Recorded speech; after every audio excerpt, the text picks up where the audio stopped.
Thank you so much for inviting myself. My name is Vitali Kremez, and I'm happy to be here at Confidence Conference 2020 again, now in the virtual format, especially adapting, and I'm especially thankful to the organizers and the community that actually adapted to the current situation, both with the coronavirus and additional outbreaks. So we still keep the community growing and building support for that. My talk is called A Look into the Cybercrime and Nation State, and specifically to focus on one of the most creative cybercrime groups we've seen, most sophisticated too. It's called the TrickBot group. And of course, its anchor project, Mystery. And one of the interesting aspects of why the talk becomes so relevant, it's because of the research we published earlier in this year, essentially covering how this group works with the North Korean group, who we attribute to Lazarus. We found the exact technical evidence on pointing to that intersection. It's unprecedented. It has never been ever researched or discussed before, specifically this intersection. So let's dive deeper into our presentation. And this is the impact of our research has been tremendous. We've seen both the private industry and community responses to our research. We've seen this research be listed in one of the best research blogs actually for 2019 and 2020 potentially. So, and it has a very far-reaching consequences because the intersections and the ground and foundational work we discovered part of the report will be dissected and discussed later on. It has tremendous consequences for all digital forensics experts, the incident response teams, because they no longer attribute threats to specific groups. They also think about the intersection. They think about the progression. At the end of the day, when we think about the cybercrime, one of the most important aspects, and from the defender side and from the attribution side, and actually the prosecution side and law enforcement side, to really understand what the threat is and who the adversaries are. And it becomes essential. And our report will shed light into that specific component. And the impact, the discovery itself, as you might have seen, hit major news outlets, including from Reuters to New York Times to many others. Actually, we had approximately more than actually 300 unique publications across the world related to how the North Korean group, which is known as Lazarus, works currently with the Russian. As you can see, the plethora of reports being released based on our unique research, and it's also our research, and we'll discuss that later during our report, is how and what the actual real-world governmental impact we had, because our research led to direct sanctioning and impact on the North Korea as a country of its own, because that shed the light into how they operate. And there's a specific alert was published by US CERT that links our research. So let's dive deeper. So who am I? My name is Vitali Kremez. I'm also a reverse engineer, ethical hacker, and I've been active quite a while, both in the community itself and also in government world. Essentially, I came to the industry of information security, working in actually in government first. I used to work in the prosecutor's office in New York, where we traced and were tasked to investigate the most complex cybercrime and breaches, including target intrusions and many others that involved very technical botnet or breach component. And I was the lead analyst on many of those cases. Since then, of course, my research, I maintain my own private blog. I maintain also Twitter account, VK Intel, you can see. Currently, I'm an executive also, but also a strategic advisor for a company called Sentinel-1. And my research and my name is actually quite frequently named and referenced by some of the malware groups and developers, which is quite interesting to see. And definitely my world and my work is the outcome actually of this, for this research that came to happen. Because I'm so passionate about what we do, my goal and my work is just purely based on passion. And I think about the impact we have for the world. I think about what, I think in the world as we are in, you should think about three things you are really good at, things that make you financially successful, and things that bring peace to the world and make an impact. So I think for myself, cybersecurity and information security and reverse engineering is that intersection for me where I want to be an expert, and I'm an expert. Let's dive deeper. So the agenda for today's presentation will cover how essentially what the state of the current cybercrime, both in the Russian speaking underground and the deep and dark web communities. We'll talk about the groups, the evolution of how the cybercrime is no longer, as we used to describe, as a spray and pray threat, where back even like in 2012 till 20, I would say 16, there's been quite a few botnets, power distribution, including hackers. But now it's actually the world moves to more in targeted approach. The criminals are no longer looking for everyday infections and large breaches. Some of them actually pursuing very targeted intrusions. And the attributions on those intrusions has been quite interesting. It's a simple fact that we do not really understand how the groups operate. Sometimes causes the incident responders to not attribute threats properly and not investigate them well. For example, when we think about the TrickBot as a simple banking malware group that distributes malware through the spam chain, and either do not see or do not understand how it's actually this group infections are used to distribute advanced persistent threat malware, in this case is like AnchorBot, we fail to understand the intricacies of how the intrusion becomes more complex.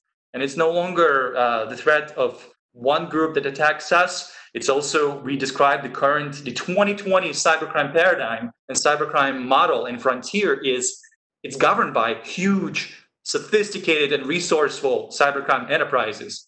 And those sophisticated cybercrime enterprises such as TrickBot are at the top of the food chain. Yes, there are quite a few of the lone actors, but the cybercrime game is no longer a one-man or two-man or three-man operation. It's in cybercrime operations, actually organized group that with different skill sets that are part of it. We'll talk about the TrickBot race to perfection. We'll analyze and dissect how essentially this group united the components related to the banking malware and enriched it with unique developers and skills they brought from different areas, and how they build a very modular attack framework that target us. We'll dive deeper into the AnchorBot. Anchor is the project that related to TrickBot. It's not exactly the TrickBot based. It's rather a TrickBot fork. So it's based on some sort of TrickBot code, but it's not, we cannot say it's a derivative of TrickBot, but it's rather a fork on its own. Is its own algorithm for communications and its own, like Hammercoin DNS, for example.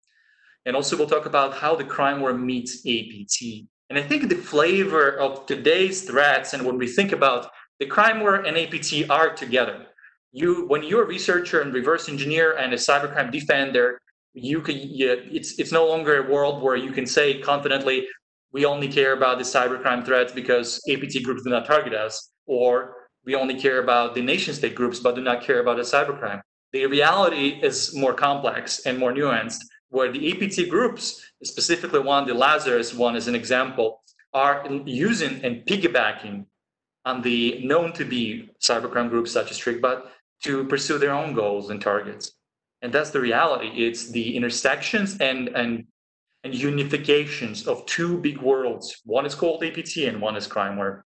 And we'll talk about the conclusions, because the world is also unprecedented from the cybercrime world, both due to the fact that there's many large-scale law enforcement operations that are ongoing, trying to attribute and prosecute criminals responsible, but also because it's the jurisdictional and political movement intentions affected. For example, many criminals operate in jurisdictions where they cannot be extradited. For example, Russia is one of the known countries that does not extradite its own citizens, even then when they are obviously criminal offenders. And the criminals know that, and they navigate the borders of both the jurisdictional loopholes and the cybercrime talent havens. Like in many ways, the TrickBot actually recruits lots of capable developers for that. And this talk itself is a continuation of my 2019 conference talk, confidence conference talk, where I talked about how the TrickBot group uses Active Directory as a pivot point and also a harvesting point, an exploitation point to identify high-value targets. Let's dive deeper. The motto and the slogan of the talk is I love this really quote. It's succinctly describes what we're dealing with.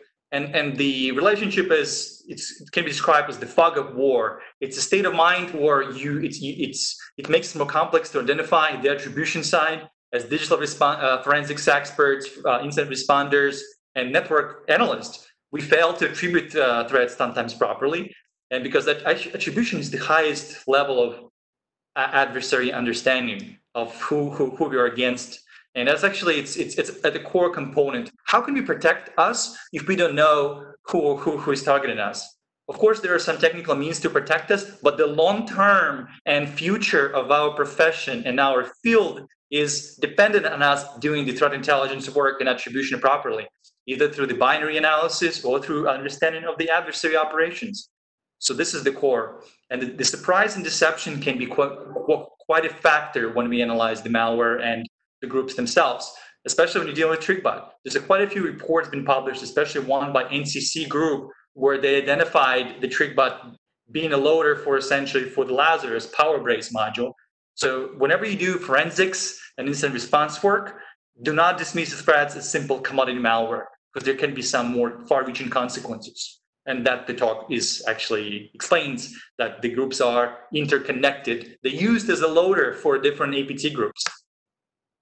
So just to give a quick scoop and quick highlight of the cybercrime world and threats of the past is the father of cybercrime, which is the owner and the developer of the Zeus banking malware, which is called, of course, Yevgeny Mikhailovich Bogachev, who is still one of the most wanted cyber criminals in the world in the era of human civilization.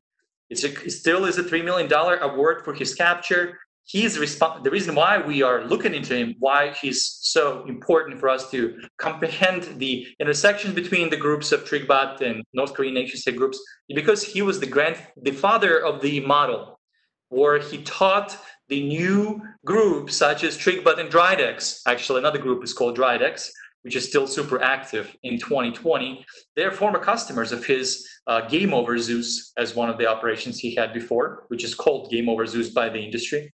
It's also sometimes described as peer-to-peer Zeus.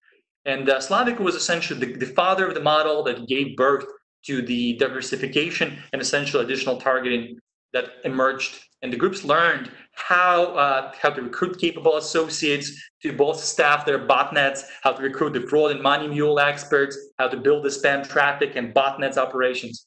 At the core of the model itself, not only he was super successful, but he brought the whole generations of malware groups, enterprises. Just remember the world of criminal enterprises, because that's how we describe them now. And one of the interesting components of Zeus, essentially Zeus used to be the malware kit, rather malware for sale, offered in criminal underground communities, but it's no longer became as such.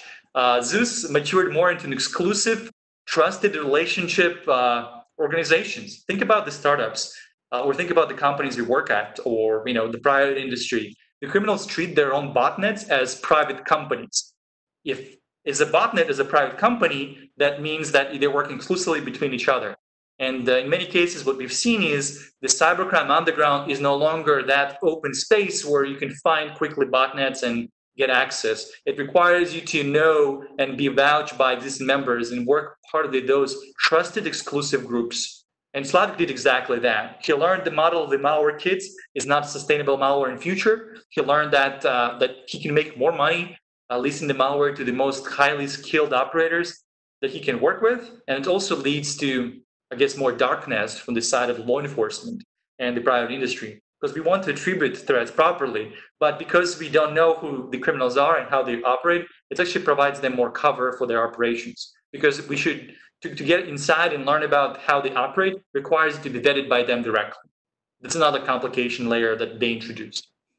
But at the core of the model itself was this Game Over Zeus, which was one of the most successful ever banking malware. It has been leaked in 2013, but it's still the effects of that leakage and the operational impact on different groups that exist currently, it's enormous. And this is why it's important for you to keep note of him as the pivot point for the TrickBot launch and TrickBot Dire and Dridex. As one of the kind of building upon from the presentation from 2019, and just quick reference, how essentially what's the current state of sophisticated crimeware or these sophisticated cybercrime. It's the criminal enterprises, TrickBot and QuackBot as an example. They pursue high value targets. You're no longer a threat for them if you're only an individual who has this personal account. you might not be as interesting to them at all, actually. They might not even ever investigate or take a look into what has been taken from your machine. But whenever they hit one of the most interesting high-value internal networks, especially now with the ransomware, has become a new trend. Especially the PROLOC ransomware has been causing lots of damage in Europe, specifically from loading from QuackBot banking malware as a loader, as well as the TrickBot loading Ryuk ransomware through its installs. And that's the new trend where the ransomware and the criminal actors are pursuing different angles to monetize it. Historically, banking side and the injects, they used to monetize through compromises of banking credentials directly, stolen from the machines through the concept of hooking, web injects, and additional components. But it's no longer the case. They look for big networks. They're interested in networks that deal with payment information. They're interested in networks that deal with complex, even backup structures, so they can encrypt them, for example. They care about the networks that has lots of meaningful and lots of desire to restore, so they can monetize and squeeze the value from ransomware. But you see, the model itself has matured too. That currently the state of cybercrime is there's no really good spam deliverer anymore. There used to be quite a few rootkit-based botnets, including Neckers and Helios in the past. They no longer exist. The criminals adapting to different ways to distribute malware as well, especially with the invention and development of different email solutions to protect web email gateways. Criminals are essentially used to rely exclusively on email gateways. It's no longer as easy as it used to be because the signatures catch pretty quickly, especially the malware being distributed. The same happened pretty much on the exploit kit side as well, where back in the day of 2011, and the black hole exploit kit and the Angler, also known as XXX exploit kits, who have been quite successful. The exploitation through browsers itself, it does not yield too many infections currently. And there's a shift of the paradigm. And the shift is that the criminals are targeting high-value targets now and no longer look for $100,000 infection botnets. And they care about the corporate network of local domains. And the reality of the components, as we've seen and discussed earlier, was that the malware that's been offered as a malware kit by Slavic matured more into the malware or crimeware as a service model, where Slavic was at the top of the operations, recruiting capable botnet masters to join his groups, who also became later on Dridex and TrickBot operators. And also, we've seen another aspect of the operation that's also been added, that the interactive human exploitation, where the criminal groups and cybercrime world, they rely on humans to come back to high-value target infections, to piggyback through the PowerShell Empire sessions or control the Cobalt beacons inside the corporate networks right after the automation aspect happened. So currently, the conversions of two, the purely automation work that's been done to harvest and compromise through modular approach, credentials, accesses, install back connect modules, but then the human operators and essentially pen testers that work for those companies.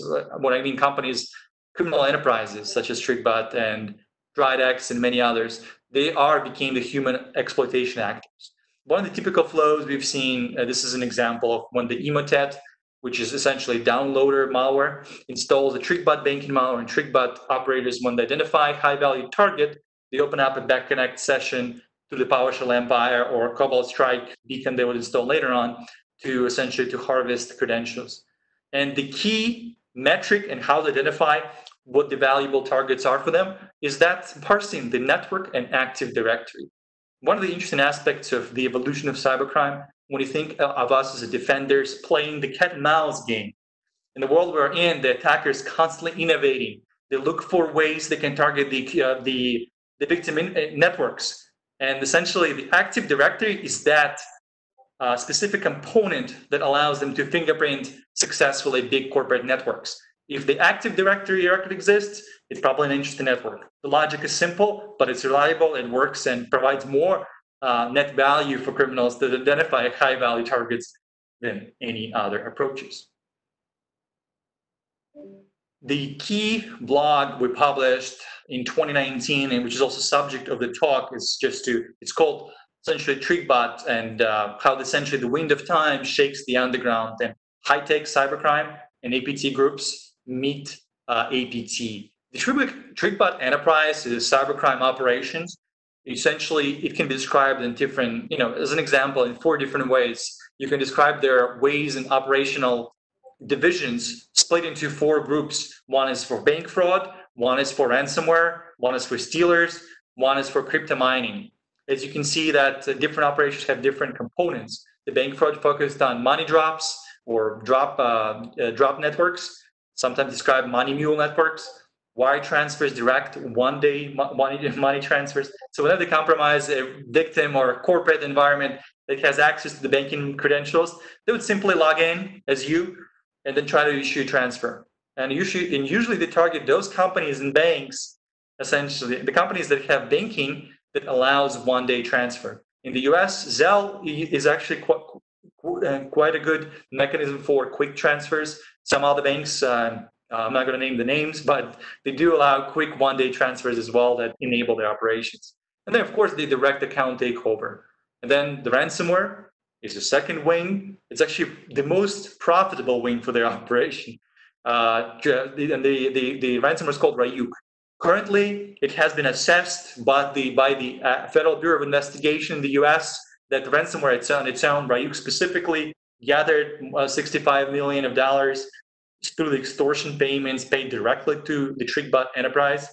Our estimations, it's close to more than 100 million of confirmed payouts. So these groups are not only millionaires, actually, they're not just simply rich. They're millionaires in bitcoins and illicit currency earned through their operations. There truly are extraordinaries and millionaires running through the criminal enterprises. And other operations, of course, the stealer, where they steal, for example, the PW grab, password grabber module, they steal credentials. They also harvest the point of sale malware information to the point of sale malware they distribute called magnetic, for example. We also dive deeper into this report. And they also have the crypto mining operation.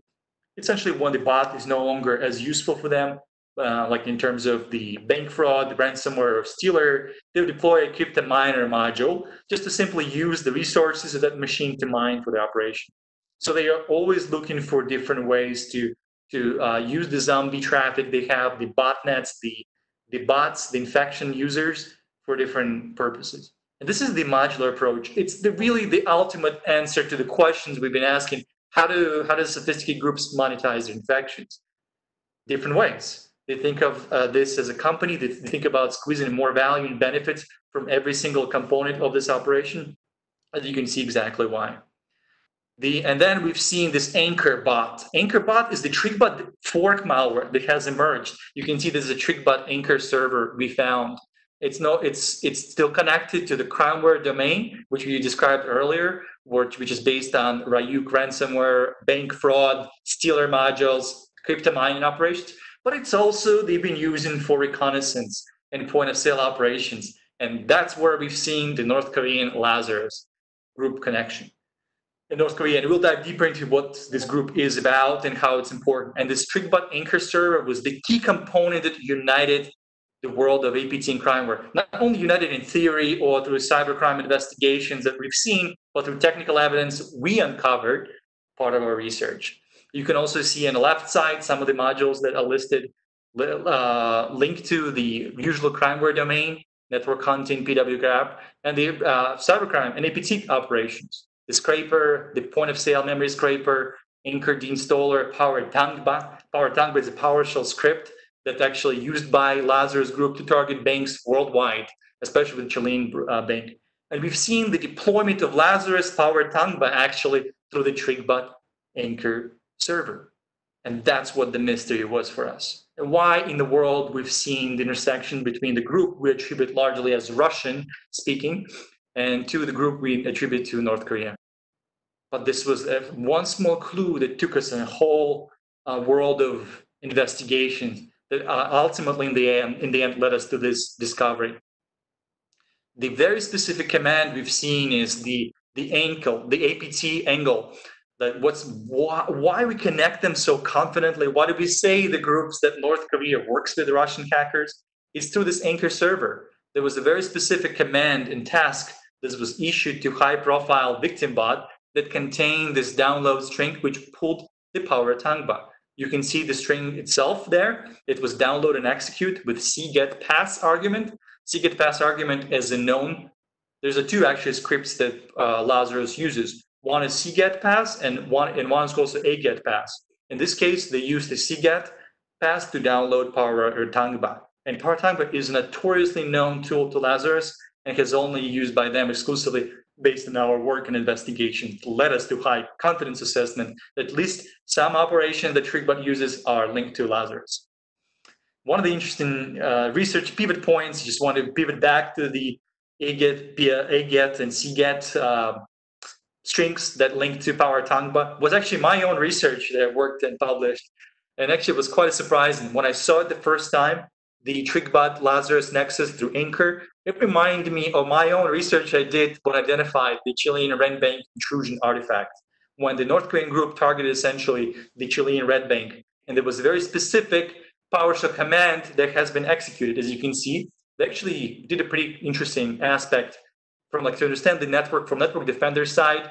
They actually, and from security posture, the key tactic they used, they recruited one developer through LinkedIn. Essentially, they try to offer them a job and they send them basically an application to apply for a job if you want to. They actually spoke Spanish. The group linked to Lazarus has Spanish speakers, and they essentially offered one of the developers to apply for a job using the C# binary.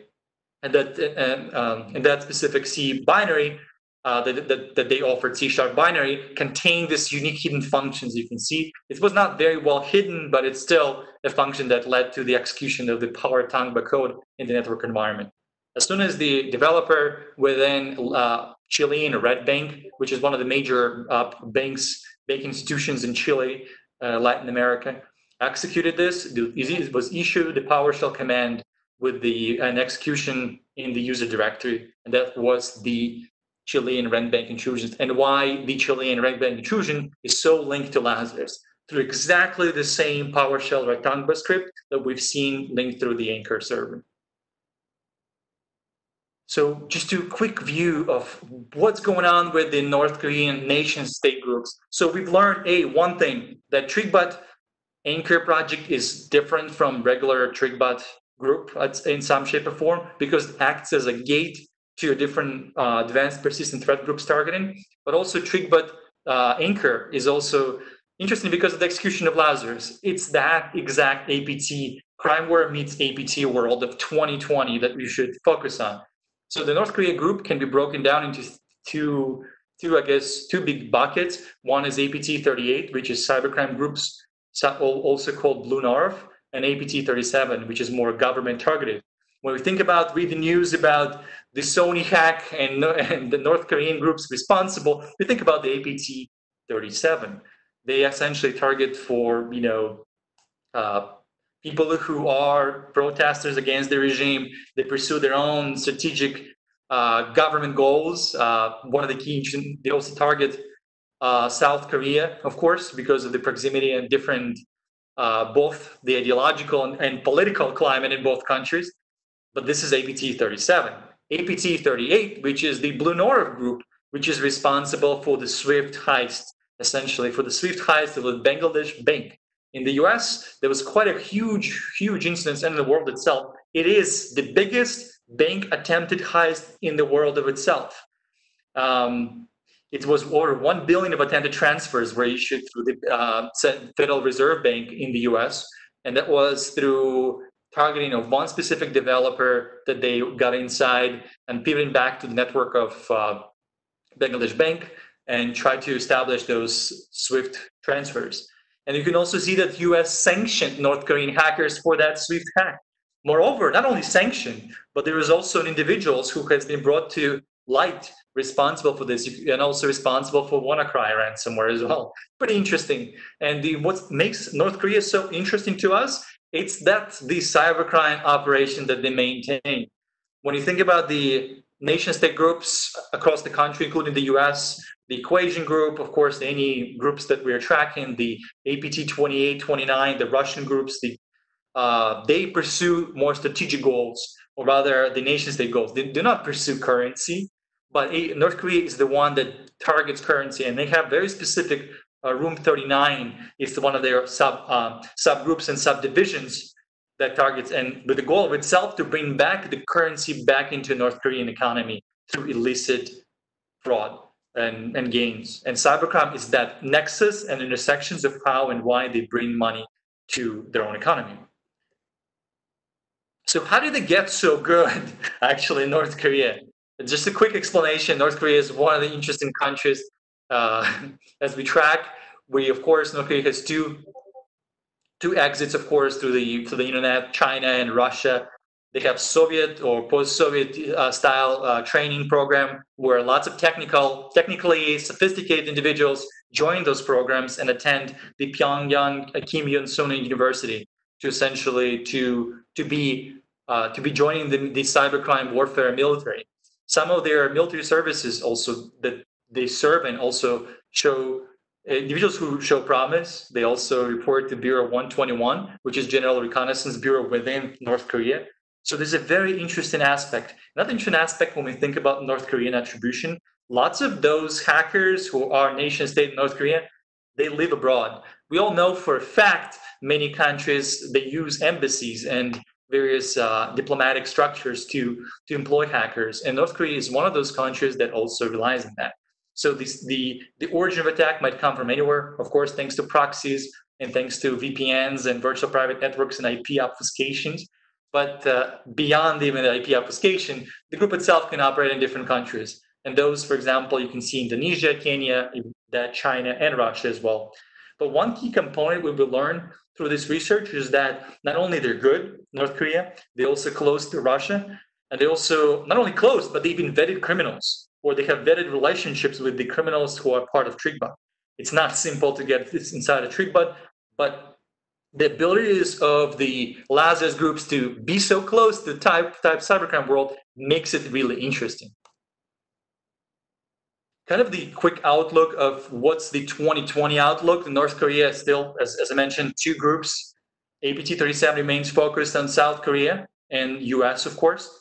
38 still remains still being quite stealthy, uses actually cybercrime as a way to bring the money back into the economy, relying on TrickBot, relying on the TrickBot anchors infections. They do have small campaigns for ransomware as well. So they test out the cybercrime model itself, but they also very well connected to top tier cybercrime worlds, groups and enterprises such as TrickBot. And also another one is TA505, which is how Proofpoint tracks another group, which is responsible for, used to be AMI admin installs. But that group itself, they've been very connected, and they rely on the infections from that group to pivot back and steal money and maintain currency. Cryptocurrency still is the de facto preferred way for them to bring money, because it still has a layer of obfuscation, it still has a layer of attenuation from the money laundering aspect. So it's still pursuing that. Just what our research has done since. So our research has been published in 2019, actually 2019, December 2019. Since then, our research has direct impact in the world as we understand the North Korean cyber threat. The US CERT and US government published another alert and guidance on how we should perceive the North Korean cyber threat. It's a cyber-enabled financial theft. The groups do work with the cybercrime top-tier gangs, as we had uncovered in other net gangs enterprises, such as TrickBot. They work together. And this APT meets Crimeware, and Crimeware meets APT is the flavor of 2020, and that we should expect even more often. As you can see, and you can reference in the news, in the official US CERT.gov alert, AA20106A is that alert that essentially deals with the explanations of how DPRK or North Korea regime is using the proxies and the cyber-enabled actors to pursue their own goals. So this is the most, in my view of the world, when I think about the impact of us as researchers and the world as we're in, we think about what impact we bring to the world. And if we can bring direct impact and hold the actors responsible, that's our goal and success story. Also, part of this research and part of this Crimeware Meet APT work, I want to thank two of my close colleagues, Joshua Platt and Jason Reeves. They're both principal threat researchers who've been friends, and I've been honored to work with them throughout my career. We work together on identifying and diving deeper into this group itself. And the key takeaways. So the key flavor of the day is that we've seen there's automated malware and interactive human exploitation. There's a convergence of APT or nation-state groups and crimeware threats, especially if we cannot understand the nature of the threats that we are targeted by, we cannot define good solutions against the long-term success. So the key for us to remember that APT and nation-state groups and crimeware groups work together now. It's not enough to dismiss the infection as a simple malware and not related to serious threats. Treat every infection as a serious threat and remember the implications for both. Of course, there's the national security implications and threats outlook. Build cybercrime adversaries and APTs. But remember, those books can be more different now. It's no longer enough to divide the world into APT and fin groups, or for example, APT groups and groups that are doing cybercrime. You also should think about how we can unite some groups and operations together. And that's through the TrickBot Enterprise, the Anchor bot server, and the Lazarus as an example of that. On this note, also, I would like to offer you, as if you're interested to learn more about the TrickBot malware as we discussed, and we created a specific 10% off coupon for all confidence attendees who are attending this session. Thank you for being with us. Essentially, it's a course that dives deeper into some of the components in malware we discussed, especially with TrickBot. We call the Zero to Automated course, developed by myself, Danielle Bunce, Overflow, and Jason Reeves. So feel free to attend. Remember the coupon code Confidence2020 to enroll. It's exclusive for you and nobody else. And please feel free to ping me later. And on this note, I would like to thank and pass the mic to the host if you have an additional question.